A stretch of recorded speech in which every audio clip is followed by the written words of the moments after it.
Sunan Muria dan Dewi Roroyono, pasangan sempurna yang membangun peradaban Islam di Tanah Jawa. Afif Khairul M. Sunan Muria adalah salah satu dari 9 wali yang dikenal sebagai Wali Songo. Beliau adalah putra dari Sunan Kalijaga, salah satu wali yang paling berpengaruh dalam penyebaran Islam di Tanah Jawa. Sunan Muria lahir dengan nama Raden Prawoto di daerah dekat lereng Gunung Muria, utara kota Kudus.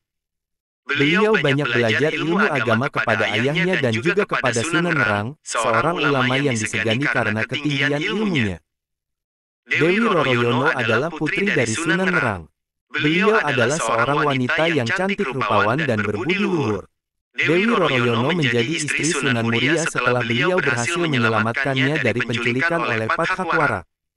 Merupakan seorang murid Sunan Nerang yang jatuh cinta kepada Dewi Roroyono dan bertindak kurang ajar. Sunan Muria menolong gurunya dengan menghadapi Pathakwara dengan kesaktian dan keikhlasannya. Sunan Nerang kemudian menjodohkan putrinya dengan Sunan Muria sebagai tanda terima kasih. Sunan Muria dan Dewi Roroyono hidup bahagia sebagai pasangan yang ideal. Mereka tinggal di Padepokan Gunung Muria dan berdakwah mengajarkan Islam kepada masyarakat sekitar. Sunan Muria tidak hanya pandai ilmu agama, tetapi juga pandai bercocok tanam, berdagang, dan melaut. Beliau banyak mengajari warga cara bertani, berdagang, dan melaut dengan baik dan halal. Sunan Muria juga dikenal sebagai orang yang ramah dan gampang bergaul dengan masyarakat. Beliau sering menggunakan seni dan budaya lokal sebagai media dakwah, seperti wayang, gamelan, dan tembang. Dewi Roroyono menjadi inspirasi bagi Sunan Muria dalam berdakwah. Beliau adalah wanita yang taat beribadah, sabar menghadapi cobaan, dan dermawan kepada fakir miskin.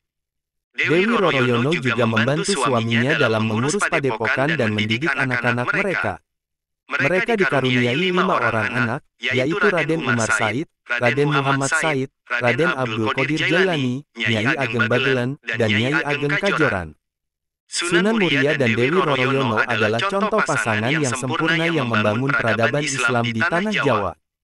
Mereka tidak hanya mengajarkan ajaran Islam yang rahmatan lil alamin, tetapi juga mengembangkan ilmu pengetahuan, seni budaya, dan kesejahteraan masyarakat. Kemudian meninggalkan warisan yang tak ternilai bagi generasi selanjutnya. Demikianlah kisah Sunan Muria dan Dewi Roroyono yang menjadi pasangan sempurna yang membangun peradaban Islam di Tanah Jawa. Kisah mereka mengajarkan kita tentang nilai-nilai keimanan, keikhlasan, kesabaran, kejujuran, kerjasama, dan kepedulian. Kisah mereka juga menginspirasi kita untuk terus belajar dan berinovasi dalam mengembangkan ilmu pengetahuan, seni budaya, dan kesejahteraan masyarakat. Semoga kita bisa mengambil pelajaran dan teladan dari kisah mereka dan menerapkannya dalam kehidupan kita sehari-hari. Amin.